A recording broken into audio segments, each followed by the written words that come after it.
1, 2, 3, 4, 5, 6, 7, 8, 9. It's the 10 Cut Commandments. What? What's up, world? It's your boss, Kamal Nuru, a.k.a. Zoe Mega Millions. You are now watching Barber World TV.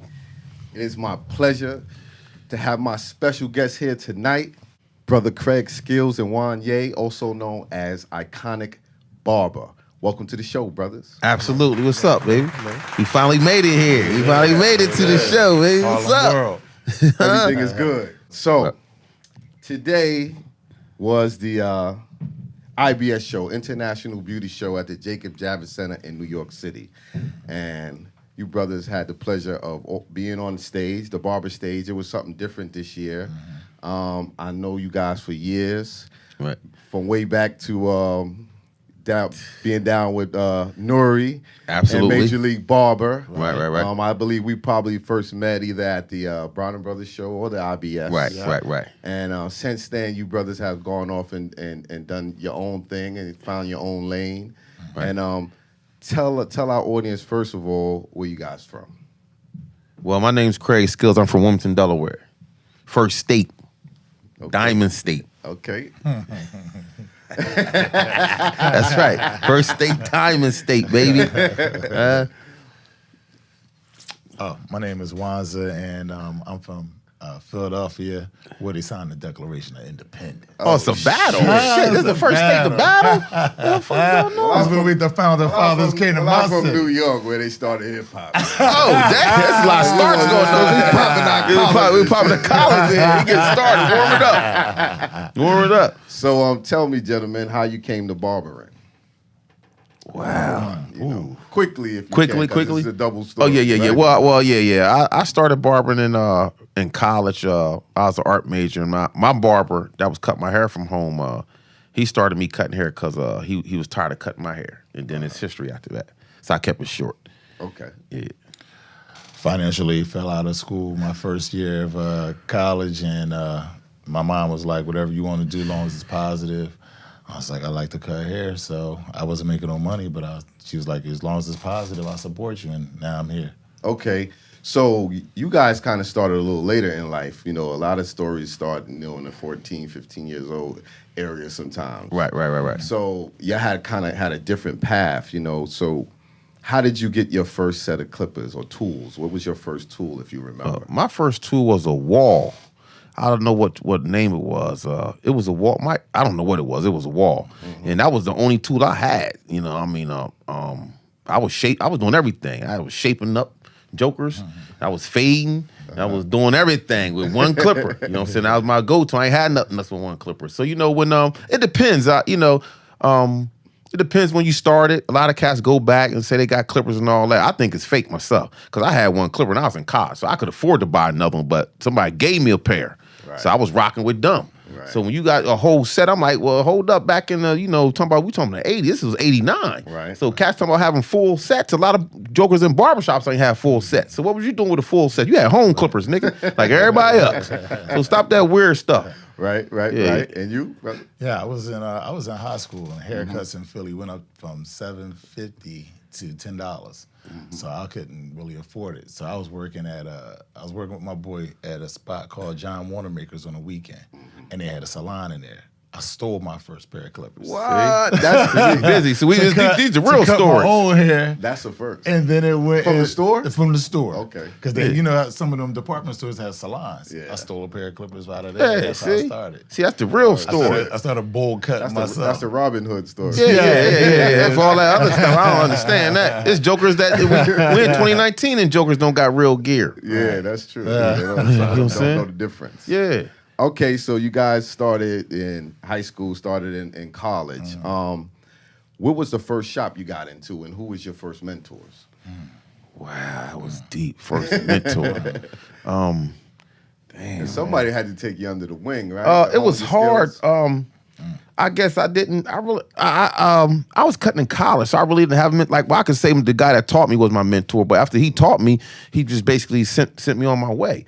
The thing I always tell people, being in college and I was an athlete.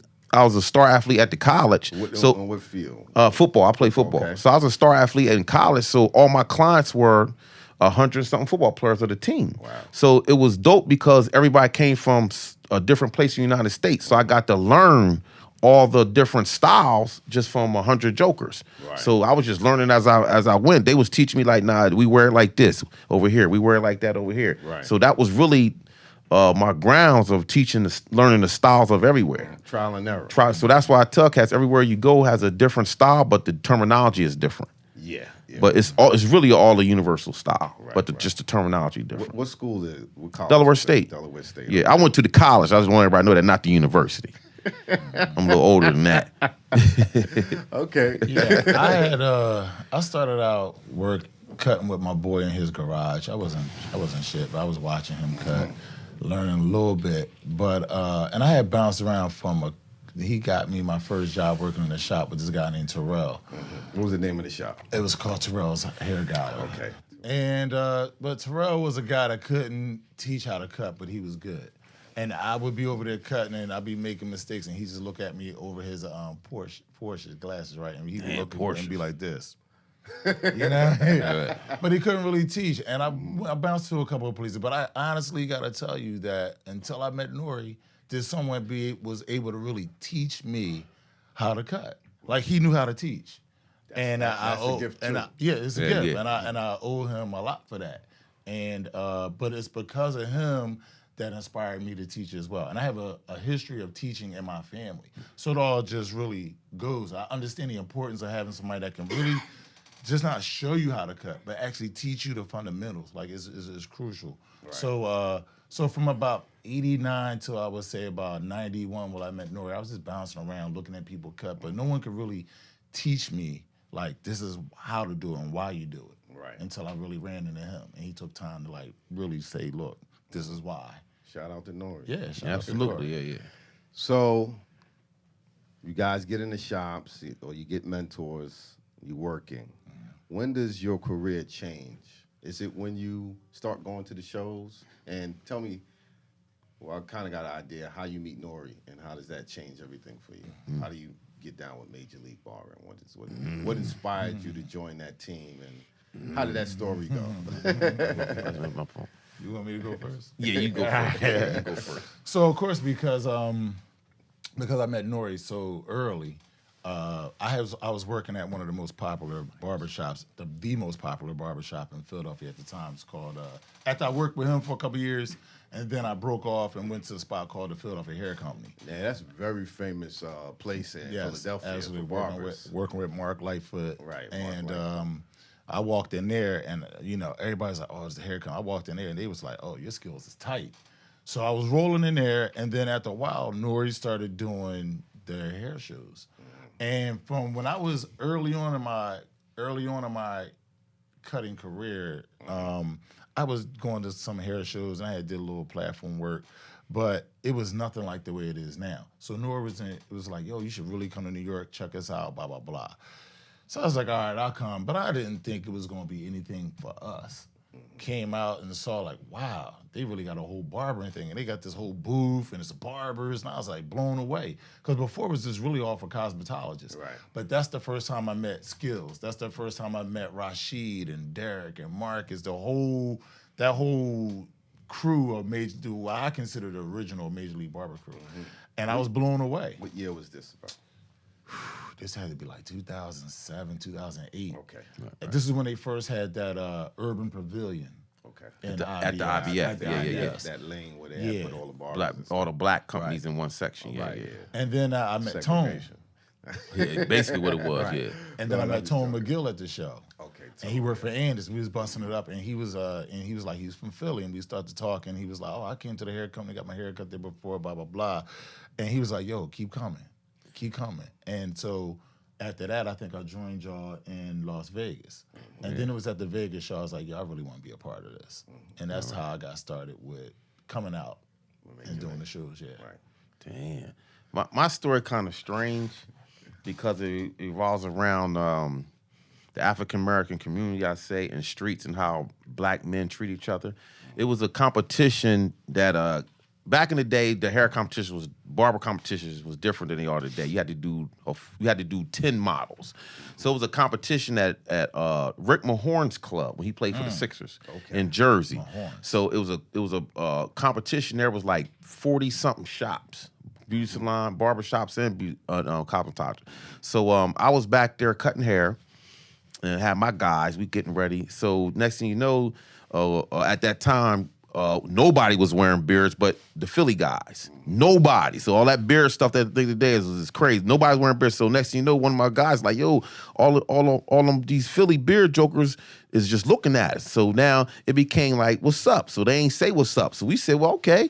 Nick Shaw said he was looking at gritting on us. We was gritting on them. You know what I'm saying? So lo and behold, that was over. The show was over. No, we didn't speak to them. They didn't speak to us. Cool. So then next thing I know, the guy that gave the show gave another show, and he said, "Yo, the boys from Philly was asking, are you in it?" And I was like, "Yeah, I'm in it." So we did that for about 2-3 years. He'll come. I'm throwing another show. I say, "The boy from Philly in it?" He said, "Yeah, they in it." So we was doing that thing, seeing each other at the shows, but still was mean mugging. It was just a pure competition. It was just pure like if they in it, we in it. It was mean mugging. So that mean mug guy was Nori. I was the other guy. You know what I'm saying? Yeah, I heard Nori used to be a thug So back in the day. right. So we mean mugging each other. So we in a real battle like that. So then I had moved my shop. Next thing I know, he came to my shop. Right? He came to my shop and said he walked in. So I was on some like, what up? And so now that was the first confrontation of us speaking to each other just verbally after a good 3 years, 3-4 years. Wow. So that's why the game is so crazy. So I understand the mean mugs today. Well, so we spoke. He was like, yo, I got this new company called Major League Barber. He said, man, you used to do our little competing things. So I want to see if you get down with me and take our mean mugging across the world. Right. So basically, so it was a competition at the Convention Center in Philly that the other Kamal from Secaucus show through. Yeah, he was back. Yeah, he was back by the Weave Company. They did that tour that year.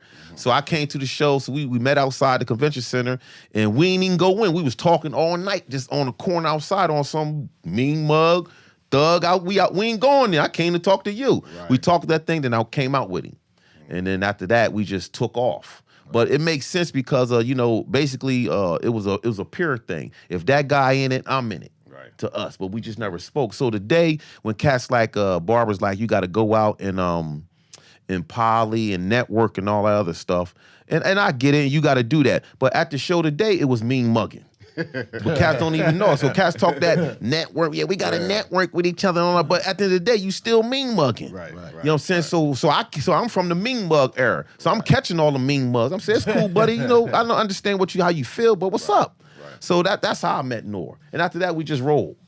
Well, sometimes, if you mean mugging, at least you acknowledging someone. Absolutely. You You acknowledging somebody. Yeah. You know what I mean? Yeah. Absolutely. Yeah. And around what year was that when you and Nori met?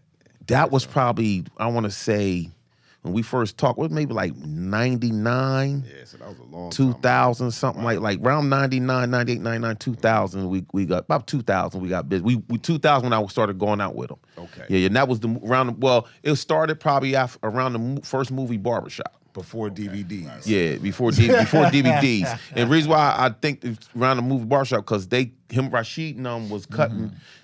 My fault if I don't take up the time. It was a female from Chicago named Terry something. She used to throw a thing called the Barber Boot Camp. Yeah, I remember Yeah, that. she threw one in Chicago. I went to one in Chicago. That's where I met Ivan at. Then she threw one in Miami, and I didn't go to that one. That's where Nora met Rashid at. That's where they did something with the first movie Barbershop. And then I came on basically after that. Right. After the movie Barbershop thing. So around that time. Major League had they had about hundreds. How many? It's like legendary how many barbers they had down with Major League. Man, look, the Major League thing was a unique base. They had a first crew that was just all Philly guys, right. And then the second wave was us, and that was the wave that everybody seen across the country. And everybody got to understand, no one gives us the props and all the stuff that happened, and even give him the props. But everybody that you see today that does something company-wide, has a company, Barber Battle, something, they all wanted to be down with Major League Barber first. Right. But me and Nor was still mean mugging. Now you got two mean mugs together. So when Cass was walking up on us, we was like, what you think? What you think? So it's really, they always say is they used to call me Cowboy Craig. It's my fault because I was mean mugging for real. But we was young, so we didn't understand about cats walking up on us, want to join us. We were just we out here trying to get our little money, sell our VHS tapes, and keep it moving. Right. You know what I'm saying? And it just happened like that. It wasn't nothing personal with nobody. What did you have to do to become a member of Major League? What year? What's the criteria?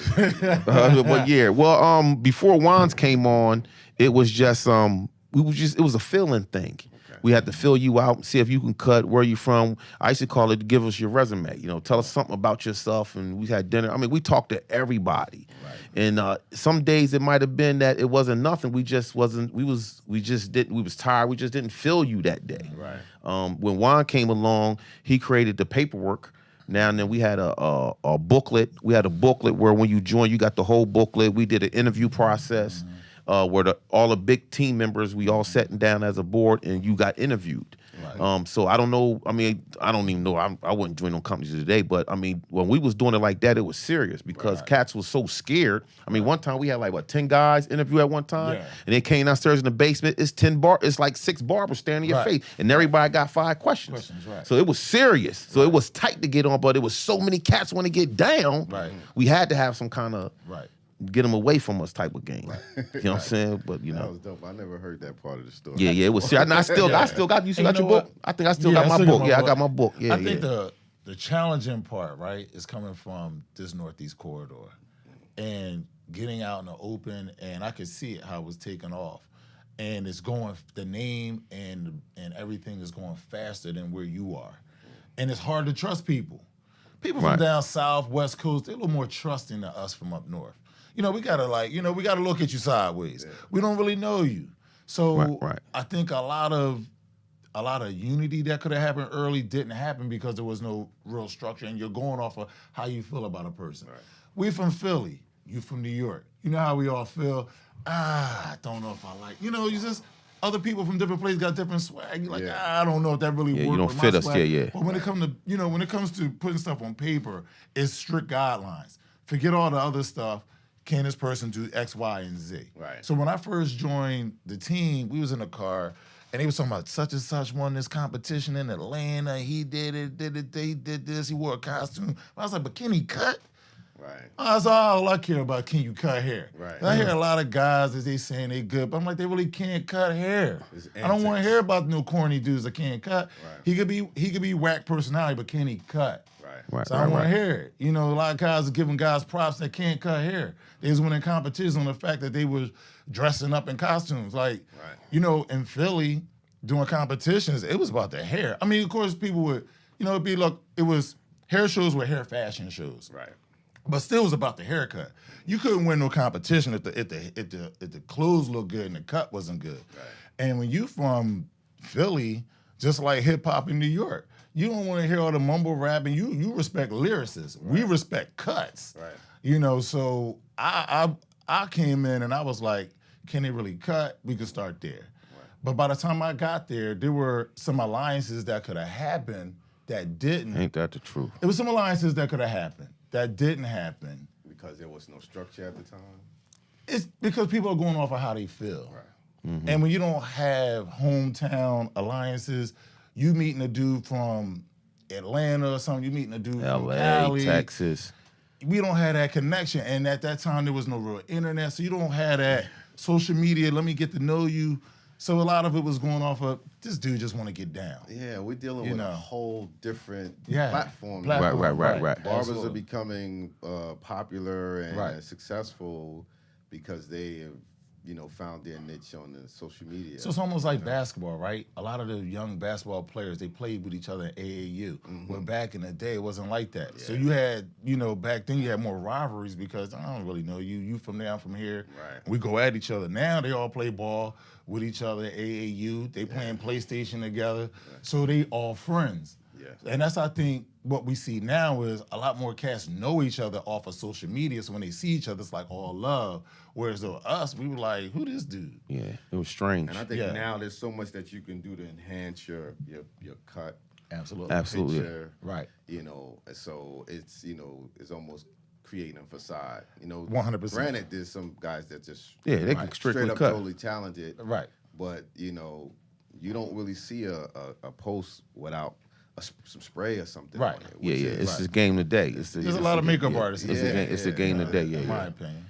And I think, you know, that's just, how can you judge a cut when you sprayed it? With everything. You know what I'm saying? Yeah. How Right. can you judge a line when you sprayed it? Sprayed it, right. Right. It's easy to make it look Right. perfect. Yeah, we all can make Right. it look perfect. And I Yeah. mean, and for me, I get it. You know, some haircuts, you know, you can show that, but show me a little natural too. Show me a little natural. Show me something that's not natural. Now, my son is 25. He's cutting in the shop with me, and he's arguing with guys. He's like, "Yo, your cuts is." This one dude from Atlanta. He's like, "Oh, this cuts is nice." You know. Then they got to talking. He's like, "Oh, you put a little color in that, but that's look nice." No, there ain't no color in there. My son like, "Yo, dog, I'm a barber. Like, don't talk to me sideways. Like, I know what I'm looking at." He's like, "Okay, well, why 20 pictures ago that same dude haircut looked like this, his line looked like that, but in this cut," and they trying to talk to my son like, "Hey man, these boys is corny." Yeah. So now we getting back to that. Right, You know what I mean? right. Because it's like, stop lying. Like, I know what I'm looking. I'm a barber. Like, you can hang that on people that don't know about hair, Right. but he know, and he grew up with us. So like, my son isn't like some of the other younger guys that's just putting color in everything. Right. He is like old school like us. Right. So he do more natural, but if someone wants a little extra, he put a little extra. But he like, keep it real. You put a little extra in that, and that's fine. It's good work. He don't never demean anybody. Right. If it's good work, it's good work. But don't lie about what you're doing. Cut from a different cloth. Yeah, he cut from a different yeah. cloth. Now let's get on the education side. I think we Covered the prelims. we covered all Cover that. pretty Yeah. level. Okay. Tell us about your program and how you put it together, why the name, and you know, what's going on in the future. Right. Well, the name, like I said, we left. It was hard. We had to go from major to iconic. Yeah, we had to go from major to iconic, basically. Let's keep it short. That's what happened. We went from major to iconic. And iconic is really based about education. I don't care, like, you know, we older barbers. I get the whole thing. I do it myself. I use all the color stuff and all that stuff. It's just the game. It's to stay fresh and young in the game. You got to do what they do, Right. and it's cool. But you got to be good at it. If you Right. go against it, then you gonna just fade yourself out and gonna be at Welcome to Walmart. Yeah. And it's cool. But if you want to You do gonna that, be a greeter? that's yeah. You're gonna be a Walmart- greeter. You're gonna be an old Walmart breeder. Talking about, yeah, I used to. Young boys come and say, "That's a hot cut. I used to cut too." They gonna be like, "Hey, old head, and that my receipt." Yeah, I get it. Be such a entertaining barbershop. Yeah, they gonna Is this work. the barbershop? Yeah, yeah. Is this the barbershop? Yeah. But that's cool. But right now, where we at, we went from major to iconic, and when I was out on the road, I just seen a lane, an education lane that never slows down. A lot of young guys just want to win a trophy. Everybody got trophies now, so to win a trophy don't mean nothing. But education always stays. That keeps you afloat. And then I followed the OGs that I was watching when I came out to the shows. A lot of jokers talking about I got my license in 61, 68. And I said, "You still out here?" They said, "Yeah, I'm teaching. Education never dies." So you got to keep your educational skills fresh. But everybody can't teach somebody. And I think to take it a little bit back, is when I first came to Major League Barber, talking to everybody in the crew, Craig is the one that had a different vision for what he was seeing out here. And that's what made me kind of get closer to him. Because I was like, he's seeing something different. You know, he was like, "Yo, American Crew." We started looking at stuff, and he was like, I wasn't that good cutting long, thin white hair. Long, thin hair. Let's say that. Right. And he was like, "Yo, man, get a mannequin, go on YouTube, grab the American Crew DVD, they giving them away, and rock." And I was like, "All right, great." So I started getting mannequins, started cutting, I started getting my shear game up. And he was the one that was preaching education. And then and he was like, "Look, and only the people that's been out here the longest do education." Right. Now, the divide came with Major League was going the way of competitions. We wanted to do education. But there was just a disagreement with how all that would come. So then that's why we had to create Iconic, because we wanted to go the way of education and just not competitions. Right. And so that's how we got here. But education is what's gonna last. Right. It's the thing that's most needed. Right. What I didn't see was that education primarily is women. wanting to learn. Yeah, we didn't see that. Yeah. See the whole mean mugging thing? It be still barbers are just so egotistical. The male ego. Oh my God, they don't want to learn. They know they need help. But they all say they pulling chicks, but they come to our class, it's fall full of chicks. So what you feeling pulling? You pulling you pulling dudes for real on the low because you just want to get an Instagram dude. You know, we in the class with chicks. Yeah, I saw your class at the premiere show in Orlando one time, and y'all was teaching with the mannequins. Right. And they had the plastic all over the floor and everything. And it was probably 95% females. Yeah, I do remember that. Yeah, you yeah. know. And it's so funny, right? Because even when we was with Major League Barbers, so like before classes, like, do you have a model? Do you have a model? And guys be nervous. I don't have a model. And what we gonna do? What we gonna do? Right. You know, and it's like, and Derek or Marcus is like, and Craig was like, yo, let's just get a mannequin. You don't gotta worry about that. Mannequin. Right. And, But the game today, like still today, that was years ago. Right. Still today, all the hot social media barbers, you throw them on a mannequin, you can't spray. They can't do it. So now you see who really can cut. Right. So that's why I don't care what show it is, what barber battle you go to, ain't nobody using no mannequin. If these barber battles say, look, we gonna have a section only in San Juan. Yeah, only in San Juan. If we have a competition where it says, okay, if you want to be in this competition, we go supply the mannequin for you. Who got the hottest cut now? Watch how many people, you might have 5. Now you talking about San Juan. At the first San Juan show, I judged 100 barbers. Mm-hmm. So when I came back from that competition, I seen 100 barbers, and they the only place since that had barbers out of the prison system. They had AK-47s, they had them jokers chained to the table. Yep. It was 100 barbers. Soon as the dude told the barbers to stop cutting, they started fighting. So this is 100 guys cutting, 100 guys sitting in the chair. They started fighting. I was like, man, this is hood over here. They fighting, right? But those mannequins, they can cut, right? They can cut. Beard to the color. They're the first one was doing that colorful. Pump. Absolutely. Absolutely. And that was like, that was years ago. Yes, 7, 8 years. Yeah. And still today, out of all the Latino barbers in the United States, I always, every Latino barber I meet, I be like, yeah, you won the competition? Yeah. You compete in Puerto Rico yet? You don't go back home to the home island and snap? In Puerto Rico. Yeah, I know, because they hot over there. My first time you don't want to get in that. Yeah. My first time in Puerto Rico, we judged so many different contests, but when the results was coming out, I'm standing over there, and Craig like, you better come with me. You better come with me. They gonna start fighting. I'm like, no, we good. I'm like, it's good. I'm gonna go see who won. Man, a couple cats in was like, yo, you told me. I was like, was real over there, man. I was like, let me walk away. They started fighting. Yeah. I was like, oh. But even keeping on the serious, I always tell cats, I've judged a lot of barber battles. I was the first in the IBS, the big competition, and still today, they the only ones got, to me, the best scoring system. Yeah. But it was when the dude explained it to me, he said, look, we always have big numbers. We got 100 barbers, so we had to come up with a scoring system to eliminate so many guys. Right. And it worked. And it was fast. Yeah, you judging 80 to 100 barbers, ball fading. Yeah, I mean, you gonna be like, I done seen 30, that's tight. Dope. Yeah. So now, easy 30. Right. So like I said, no one else if you wasn't there, you didn't understand the judging system. But that judging system works. Right. There's no line, there's no like, well, we got 5 or 25 points. Right. Nah, man. This is a score, keep it moving. Right.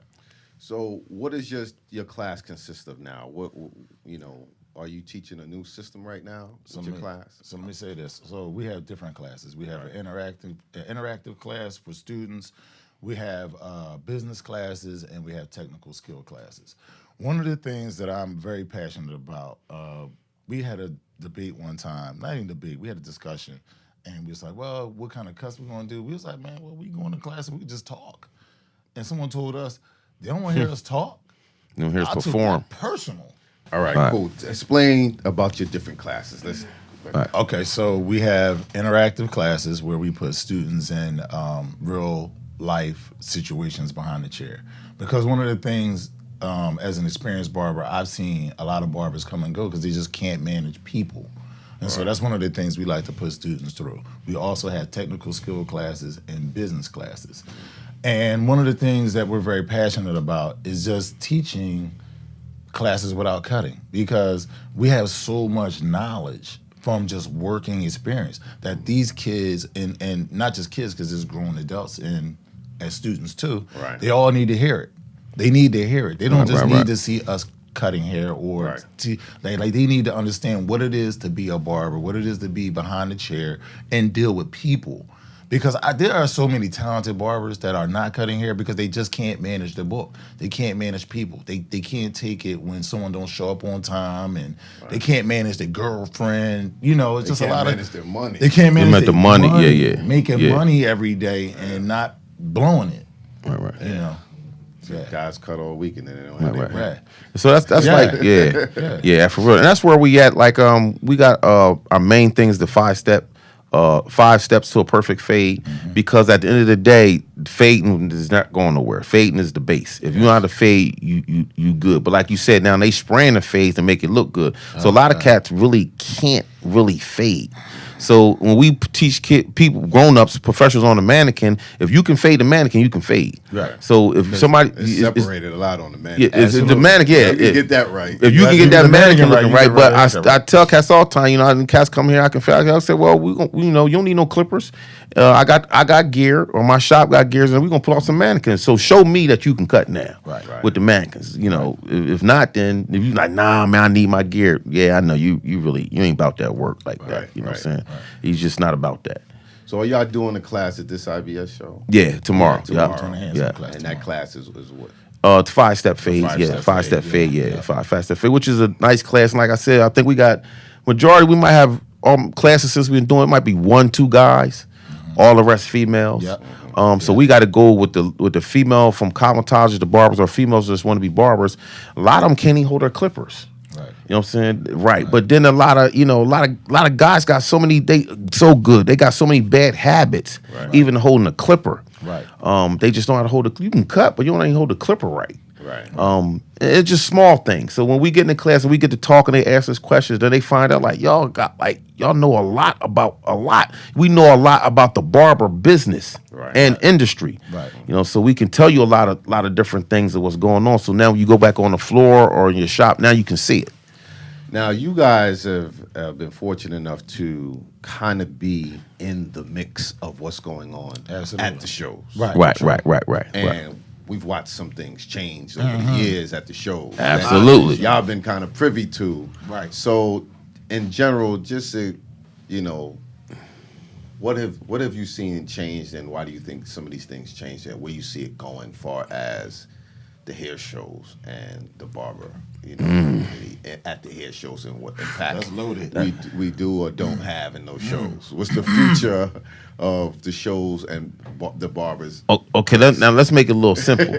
What shows are you talking about? Because it's two different type of shows we can talk Okay, about. well, we can talk about That's loaded. we can talk about a black show to everybody else's show. Okay, so when you say a black show, correct me if I'm wrong, but it's like really Proud Lady and Bronners Brothers. Right. You know, and then when you say the other shows, I'm thinking the IBS, the premiere. Right. That's it's two different lanes. Me and Juan knows I always tell people, any kind of barber, no matter what nationality, what world you want to be in. You could be the biggest in the black world, or you could be the biggest in the world. So it's a difference, because I found through the years that the black world does good. You can make a lot of money, you could be good. But over here in this other world, like the IBS, as you start getting up in the ranks, it gets more and more tighter. So do you got a license? Do you really know what you're talking about? You know what I'm saying? Can you really cut? So is your terminology. Today at the show, guys was in there talking about we wash the hair. They a product company in the back said, you don't wash hair, you shampoo hair. So right there separates you from your terminology, so they can tell where you at. Parts of the face, for the parts fade. of the head. Right, none of that. You know what I'm saying? They using a brush instead of comb. So a lot of young guys are using brushes to take out the hair that they cutting off, to clean up. They're using the brush. That's unsanitary. Supposed to comb in hand. So people can tell. So when people hire you to teach at the big shows, you know, they can be like, nah, they really don't know what they're doing. When you go to, no disrespect to Barber Brothers, we just looking for people to work. Right. See, that's the difference. How did you guys acquire that knowledge to move up to the next level?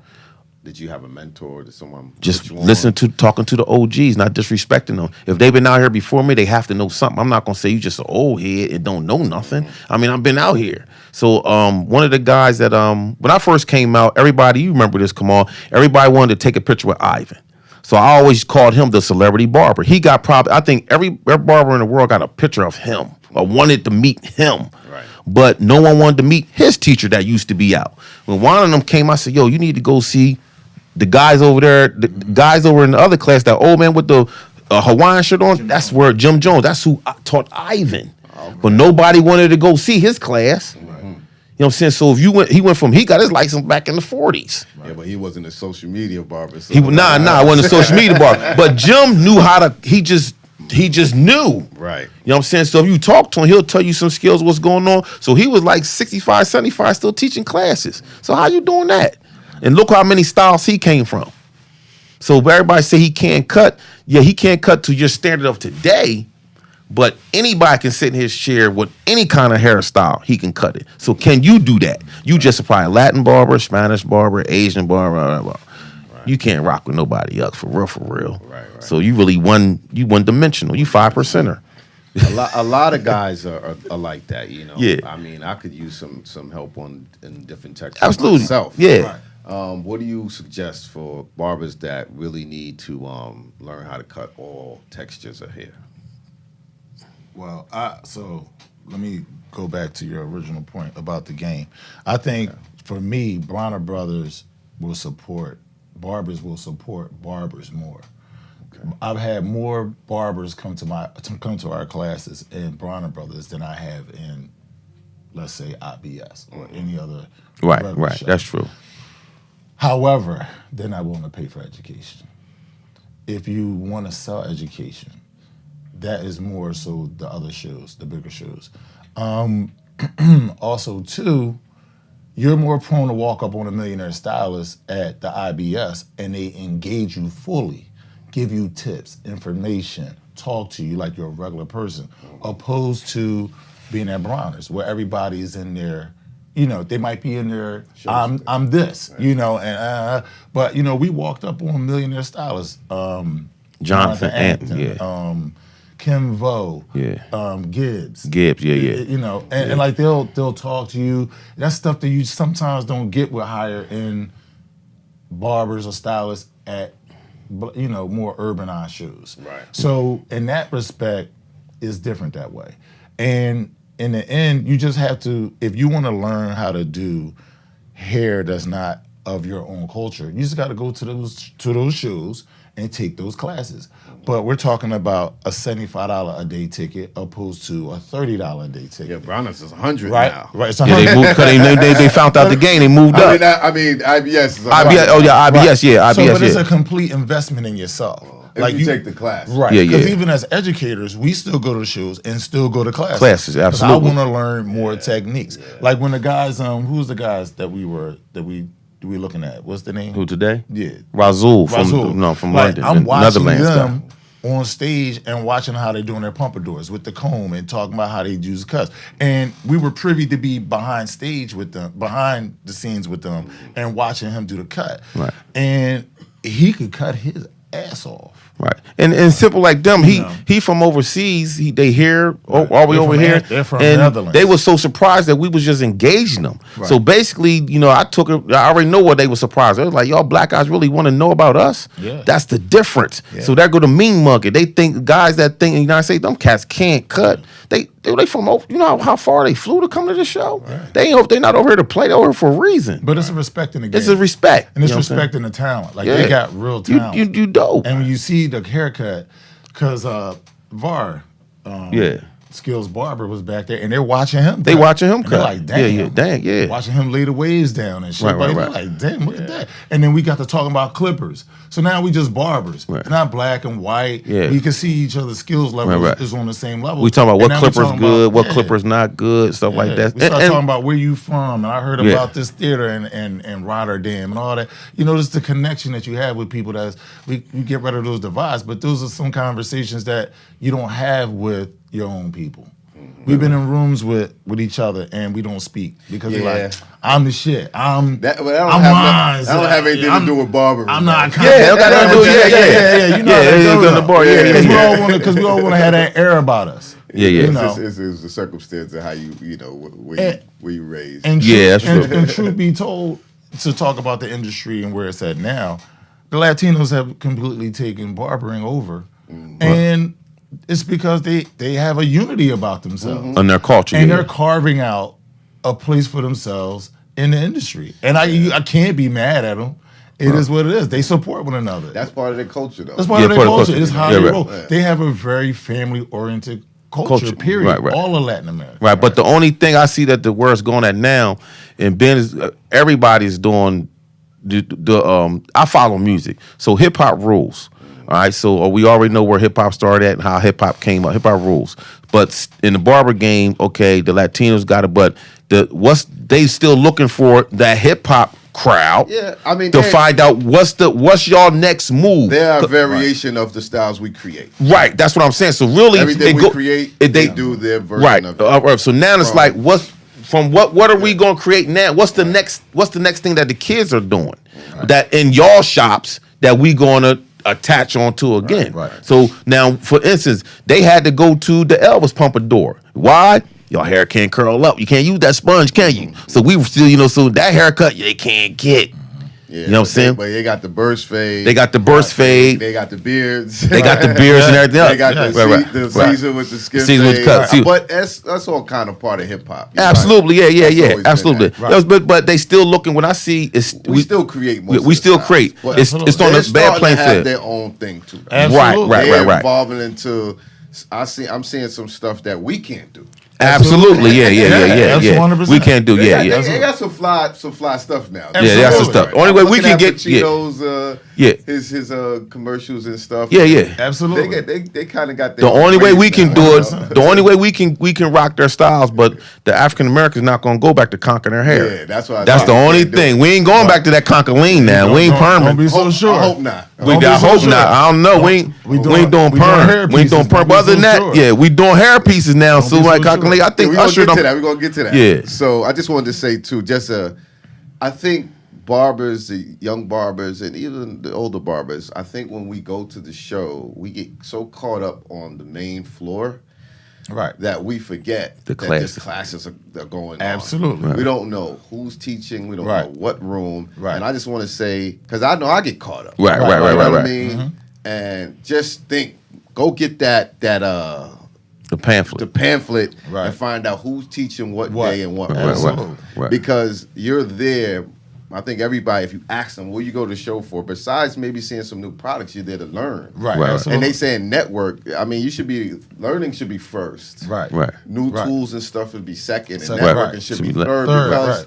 mostly you're not gonna get any monetary gain from networking No doubt. with other barbers in the same field. Right. Absolutely. Right. You know, Absolutely. the number one thing you should be at the show is where's that pamphlet and who's teaching what class. Right. What time and in what room. So Right. if I could just throw that out, because I know we all lose sight of that. I didn't even look at the pamphlet today. Yeah, I didn't look at the I pamphlet. didn't looking. I didn't see who's teaching, what class Yeah. is today, tomorrow, because you just get caught up on going to the main floor, Right. walking the floor. You see all the people, the lights, the colors, and you might see a few people cutting at booths that companies have. Right.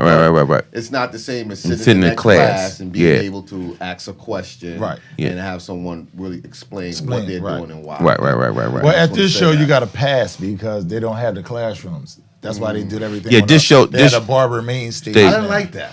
Yeah. No, not really, but because the Javits Center is working on the Javits Center. the Javits Center is doing construction. they're doing Yeah, construction. so they cut the classes down some. They don't have the classroom. They don't have the side with the little classroom. So now they had to take us and put everybody on the main stage. But you're right. You lose some intimacy putting everybody on stage. So just tell me what y'all think about the man unit. You know, what y'all think about that? Well, it came back around. Everything come in circles. It came back around. I mean, I joke it all the time. I mean, my guys that's sitting here right now, I joke all the time. I just try to keep the energy because work is stressful. I joke about it. Guys walk in and we joke about it. But it makes money. It's a good service if you want to get into that. You really got to know what you're doing, and you can make a lot of money in it. Right. Some people get stuck in it, but and they say, "Well, you should do it. You making a lot of money." I said, "Well, it's just not my thing. I probably will do it, eventually, but I don't want to get stuck in it. You know what I'm saying? Because I just like to, my characters. I like to move around, but." I mean, it's dope to me. Yeah. If they want to rock them, rock them. If you feel as though you don't like your hair, I mean, rock it. But only thing I get mad, I get mad because so many men, the men that wearing it now is maybe the 30, maybe I want to say 35 and up. Some young boys losing their hair and they get it. Those same men disrespect Michael Jackson and Prince when they had their weaves on. That's the only thing that messes me up. So it just goes back to show that. Watch what you joke when you young, because you might be one of the people that need one. Right. So then I'm saying jokers is joking, now they slapping it on. Yeah. You know what I'm saying? Now you feel you turn into Mike. Right. You know what I'm saying? I think like y'all said, is something that's coming back around. But when I go on YouTube or Instagram and I'm seeing guys like, I'm paying $3,000 for this class to learn how to put a hair unit in. And I'm saying to myself, just pick up the Barber book. It's in the book. It's in the book. You skip that chapter. And it's trial by fire, right? I mean, it's all self-explanatory in the book. Go in the book. You could probably tap YouTube. Somebody's doing it for free. And just try. Get you a guinea pig and try. They definitely mastered it though. Yeah. Oh no, they mastered it. Absolutely. And I gotta admit, some of the before and after, like some guys. Oh no, they're wonderful. It bring them back to life. Absolutely. Yeah, it bring back to life. Now I've taken a class. I went and sat with Wade, did one-on-one. Yeah, you class. did with Wade the Barber. Yeah. I follow his Instagram. Like 2 years ago. He does really good work. And he gave me everything, told me what to hair to buy and all that. But I haven't done it. Right. Because one, I don't really want to do it. Right. I kind of just wanted to know how to do it. Right. But to me, it's like I'm more not so much in the barber. I'm more in the business side. Absolutely. Right? Yeah. So it's not something that I wanted to do. And I didn't want to have people dependent on me that way. Because if you give it to someone, they're going to come back like every 3 to 4 weeks. Right. Well, some come back every 6 months. Right. Well, even still, you're going to have to keep coming back, and you're going to have to keep servicing these people. And I'm trying to to say that, right? move away. What you saying? They have it on too long? Yeah, too long. It's a lot of too longs out there. But look, I mean, for me, they be patting their head like the women. Yeah. See, jokers is all that shit. They ass scratching. They got pencil, pen. They got the cell phone game. I mean, what up? So now I want to go to the movie theater and I see a couple. She patting, he patting. Right. She got the left, he got the right. I'm like, it's getting out of control. I would do it. I would do it if I had a clientele for it. In Philadelphia, cats start going bald. He's going to shave it bald and grow beard. Yeah. And you damn sure better not get that weave done on a prime time night because you're going to get clowned out. Right. Even though I played the video, I played Wade the Barber. I played one of his videos for someone, and guys was like laughing at it, but there was one guy with a bald head that was like, he looked like, I might try it. But he's a guy that hairline started here, it went back here, it went back here, and he just kept it, and we were begging him, shave it off. Right. Now, this was in the early 2000s. He's been bald since about 95. Since 2005. But he was looking like, I need that. Some people want they want their top piece back. Yeah, they want the top piece back. Some people they want their top piece no back. doubt. Yeah. I mean, it is what it is. It's the game. I mean, get your swerve on. I think we don't take into account how much, because we do hair, how much hair means to other people. Yeah. Like I admire people that can let their hair grow, cut it off. Let their hair grow, cut it off. Like my hair is done. I'm bald, but I don't never really miss it. And I had locks and I had afro and I had everything. I don't really miss it, but for the guy that's like, yo, I don't have as much confidence without hair. Yeah. I never felt that way. You know what I mean? But I get it. I guess because we're in the field, we don't look at it that way. But I guess a lot of clients, they look for that barber that really does it. The main thing, like I said, I've been this for like 30-something years. When it stopped, then what did that guy that goes full-fledged in that? Right. And it stops. Right. Where are you now? Right. You know what I'm saying? Because you've been doing it for so much. Right. Where are you now? So really, you really a thorough. What's some guys on Hollywood that do the, they do all the make you look Costume like a artist. Yeah, you're basically a thorough costume artist. Right. You know what I'm saying? But still, let's go back to what you said earlier. Them guys that's dope in doing that, they still can't get a job on a Hollywood set if it's only one black actor. Right. Feel that? Because now can the job people that hire you gonna say, well, can you do the Asian guy that need one, the Caucasian guy that need one, somebody else need one? I can't. Well, go back to the female. Right. We trained a woman that she's on the movie set, and she couldn't cut, all textures of hair. Yeah, She could cut, the thin hair, the straight hair. Right. But she couldn't cut, and she couldn't even cut men's hair that well. But she was in the union. She's in the union. Absolutely. And she did what she had to do. She paid for the training. Right. And we trained her, and we got her license and everything. Right. But, it's a difference when I've had a few friends that had opportunities to be on the set. Right. Couldn't go all the way because they couldn't deal with all textures. So it goes back to education. You're moving faster than your education, your hand skills is. So get your hand tight. Right. And then you can bloom. But a lot of cats' hands is funny. Yeah, mine's is a You know little what I'm saying? funny. I ain't gonna front. I mean, a lot of cats got. Don't put me on no. but on you stage and somebody got long straight hair to hair. it'll shock you. I'll be Yeah. like, you want a Caesar fade? Yeah. I mean, I can cut the sides and we can do a little something on the top, but honestly, But that's training. Yeah. That's what. But once again, to class tomorrow, I guarantee we're gonna have probably 2 guys and all women. Right. Some women we'll sit in class after class is over. The lady said, "I'm the hairdresser on CSSI." I said, "For real? Can I get a job?" You might be one dimensional. But honestly, let me ask you this, and I'm gonna ask the man himself. That's the moderator. This. Should you call yourself a master barber if you really can't do all types of hair? Not you per se, but should a person be considered a master barber if they can't cut all types of hair? I don't know. I hear a lot of people throwing that master barber title around, but only because the license, right? No, but honestly, the license says you're licensed to cut hair. The license does not say master. Okay. It doesn't. Barbers created that. Right. line. Barbers created that, right. So technically, the license doesn't say master anywhere on it. No, it doesn't. Now, they say mastery is 10 years or 10,000 hours. Right? Dang. Now, you could be a mechanic, but you specialize in this car. Right. Absolutely. You know what I'm saying? Right. So I wouldn't take it away from them because some people they're not in a situation to have an opportunity to cut all textures. Right. You know That's what I mean? true. That's Based true. on Where they at? Where they at? Yeah. Because there's some probably master barbers that's great on their texture of Hair. their Yeah, Right, they absolutely, yeah. 100%. You know what I'm saying? Yes, now I got a lot better with the different textures because I was forced into it based on moving around and living in a different place. Not in the city, living in upstate in the country. Right. And I had to. Right. You know what I'm saying? Get that Develop together. that, right. But still, I know there's still a lot of room for growth. Right. So I wouldn't take that away because even if you've mastered, so-called African American hair, you still mastered it. That's you true. might not master all hairs, But you still mastered your there's style. some Yeah. barbers who just could cut that one style, but boy, they could cut it. Right. Yeah. So I wouldn't take that away. would Nah, take that away they'll from- master in their lane. They'll master in Okay. their lane. Okay. I just the word. I And mean, you want universal master. yeah, universal There you master. go. Yeah. There you go. Well, let's put another title on it. Maybe that we make it a title, right? Yeah. No, but that's just something that we run across, No, I can and we Everybody's get a that master, question yeah. sometimes. She or her master barber. I'm like, okay, Yeah, but they should just say licensed professional. Yeah, licensed Right. professional Yeah. because it doesn't. At least I know in New York State it doesn't say master anywhere on Right. that license. Okay. Right, true. Well, you correct. I forgot you on the board, ain't you? Yeah. I forgot. You still Dang. do that.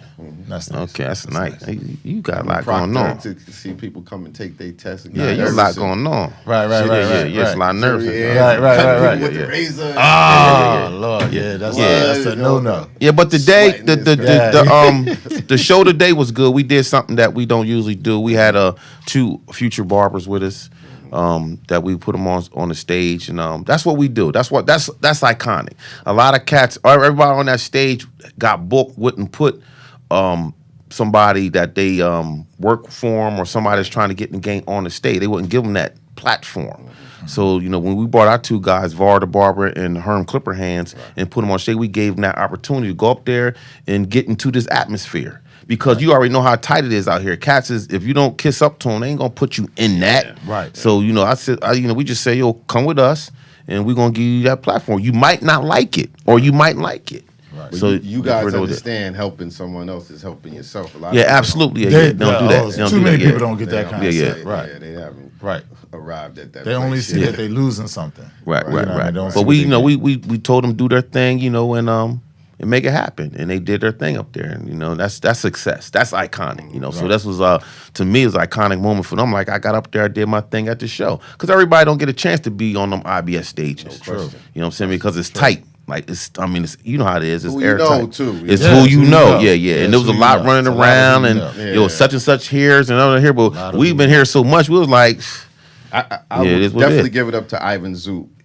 yeah, He plugged me with who to talk to at the big shows. Right. He plugged me on getting on stage at the big shows. He plugged me into getting a booth at the big show. Like Right.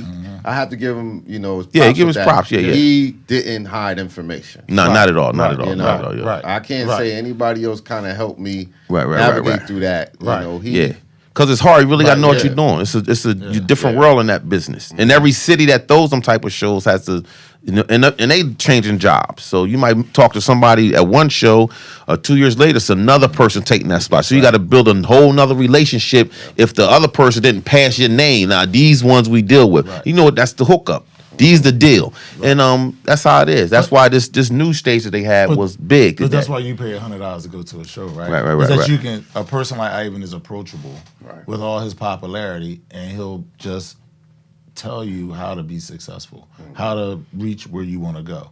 It won't be, I'll help him if there's something in it for me. Right. And I'm not saying that happens at urban shows or not like that. I'm just saying that at these shows, in my experience, it's just more availability for that kind of interaction than it is other places. I've gone to barber battles and you can't even talk. The music's up loud, everybody's screaming, the lights is low. I can't poly with anybody. I don't can handle conversation because it's, you know. But it's a party. these shows have, I mean, these shows had an experience. This is an experience at these big shows.